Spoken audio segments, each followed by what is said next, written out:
ನಿಪ್ಪಾಣಿ ನಗರಕ್ಕೆ ಅಂಬೇಡ್ಕರ್ ಬಂದು ಹೋಗಿ 100 ವರ್ಷ ಪೂರೈಸಿದ ಹಿನ್ನೆಲೆ ಬಿಜೆಪಿಯಿಂದ ಗೌರವ ನಮನ ಕಾರ್ಯಕ್ರಮ ಆಯೋಜಿಸಲಾಗ್ತಾ ಇದೆ. ಈ ಸಂಬಂಧ ಮಾಹಿತಿ ನೀಡಲು ಶಾಸಕಿ ಶಶಿಕಲಾ ಜೊಲ್ಲೆ ಹಾಗೂ ಬಿಜೆಪಿ ಮುಖಂಡ ಎನ್ ಮಹೇಶ್ ಸುದ್ದಿಗೋಷ್ಠಿಯನ್ನು ನಡೆಸಿದರು. ಏಪ್ರಿಲ್ 11ರಂದು ಬೆಂಗಳೂರಿನಿಂದ ರಥಯಾತ್ರೆಗೆ ಚಾಲನೆ ನೀಡಲಾಗುತ್ತೆ. ಏಪ್ರಿಲ್ 15ರಂದು ನಿಪ್ಪಾಣಿಯಲ್ಲಿ ಬೃಹತ್ ಸಮಾವೇಶ ಆಯೋಜನೆ ಮಾಡಲಾಗುತ್ತೆ ಅಂತ ಹೇಳಿದರು.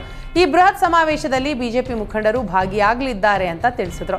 ಇದೇ ವೇಳೆ ಕಾಂಗ್ರೆಸ್ ವಿರುದ್ಧ ಮಹೇಶ್ ವಾಗ್ದಾಳಿ ನಡೆಸಿದ್ರು. ಕಾಂಗ್ರೆಸ್ ಪಕ್ಷ ಡಾಕ್ಟರ್ ಅಂಬೇಡ್ಕರ್ಗೆ ಅವಮಾನ ಮಾಡಿದೆ.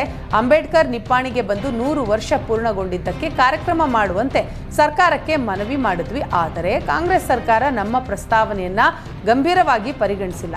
ಶತಮಾನೋತ್ಸವ ಕಾರ್ಯಕ್ರಮ ಆಯೋಜಿಸಲು ಸರ್ಕಾರ ನಿರ್ಲಕ್ಷ್ಯ ತೋರಿದೆ ಅಂತ ವಾಗ್ದಾಳಿ ನಡೆಸಿದರು. ಲೈಸೋಸಮಲ್ ಸ್ಟೋರೇಜ್ ಡಿಸ್ಆರ್ಡರ್ ಎಂಬ ಅಪರೂಪದ ಕಾಯಿಲೆಗೆ ಮಕ್ಕಳು ತುತ್ತಾಗ್ತಾ ಇದ್ದಾರೆ. ಇಂತಹ ಅಪರೂಪದ ಕಾಯಿಲೆಗೆ ಕಡಿಮೆ ಖರ್ಚಿನಲ್ಲಿ ಚಿಕಿತ್ಸೆ ನೀಡೋದಕ್ಕೆ ಸರ್ಕಾರ ಮುಂದಾಗಿದೆ.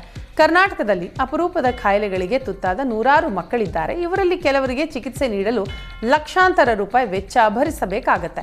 ಇಂತಹ ಮಕ್ಕಳಿಗೆ ಪರಿಣಾಮಕಾರಿ ಚಿಕಿತ್ಸೆ ಕೊಡಿಸಲು ಕಾರ್ಪೊರೇಟ್ ಸಂಸ್ಥೆ ಜೊತೆಗೂಡಿ ಯೋಜನೆ ರೂಪಿಸಲು ಕರ್ನಾಟಕ ಸರ್ಕಾರ ಮುಂದಾಗಿದೆ.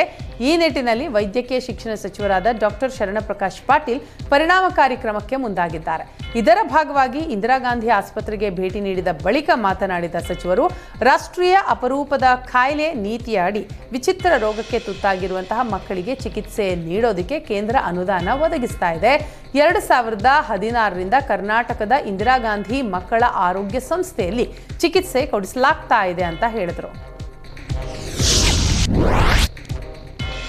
ದಾವಣಗೆರೆ ಜಿಲ್ಲಾ ಎಸ್ಪಿ ಮೋರ್ಚಾ ಜಿಲ್ಲಾಧ್ಯಕ್ಷ BH ವೀರಭದ್ರಪ್ಪರನ್ನ ಪರಿಷತ್ ಸ್ಥಾನಕ್ಕೆ ಪರಿಗಣಿಸಬೇಕು ಅಂತ ಆಗ್ರಹಿಸಿ ಪ್ರತಿಭಟನೆ ನಡೆಸಲಾಯಿತು. ದಾವಣಗೆರೆ ನಗರದ ಅಂಬೇಡ್ಕರ್ ಸರ್ಕಲ್ನಲ್ಲಿ 100 ಕಾಂಗ್ರೆಸ್ ಮುಖಂಡರು ಕಾರ್ಯಕರ್ತರು ಬೃಹತ್ ಪ್ರತಿಭಟನೆ ನಡೆಸಿದರು.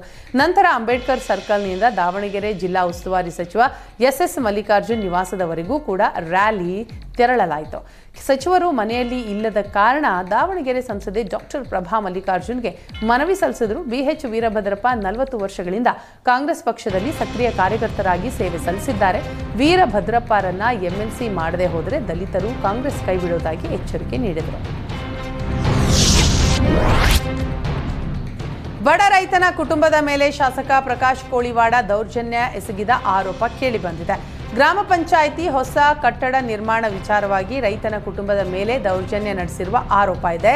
ರಾಣೆಬೆನ್ನೂರಿನ YT ಹೊನ್ನತ್ತಿ ಗ್ರಾಮದಲ್ಲಿ ಗಲಾಟೆ ನಡೆದಿದ್ದು, ಶಾಸಕ ಕೋಳಿವಾಡ ಹಾಗೂ ಪೊಲೀಸರು ರೈತನ ಕುಟುಂಬದ ಮೇಲೆ ದೌರ್ಜನ್ಯ ಎಸಗಿದ ಆರೋಪ ಈಗ ಕೇಳಿಬಂದಿದೆ.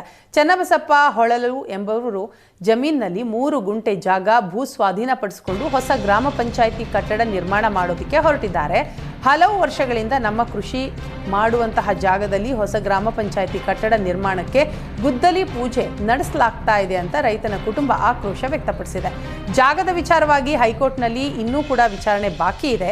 ಆಗಲೇ ಗುದ್ದಲಿ ಪೂಜೆಯನ್ನು ನಡೆಸುತ್ತಿದ್ದಾರೆ. ಹೀಗಾಗಿ ಗುದ್ದಲಿ ಪೂಜೆಗೆ ತಕರಾರು ತೆಗೆದ ಚನ್ನಬಸಪ್ಪ ಕುಟುಂಬದ ಸದಸ್ಯರನ್ನ ಪೊಲೀಸರು ವಶಕ್ಕೆ ಪಡೆದಿದ್ದಾರೆ. ಇದರ ಹಿಂದೆ ಶಾಸಕ ಪ್ರಕಾಶ್ ಕೋಳಿವಾಡ ಕುಮ್ಮಕ್ಕಿದೆ ಅಂತ ಕುಟುಂಬ ಆರೋಪ ಮಾಡ್ತಾ ಇದೆ.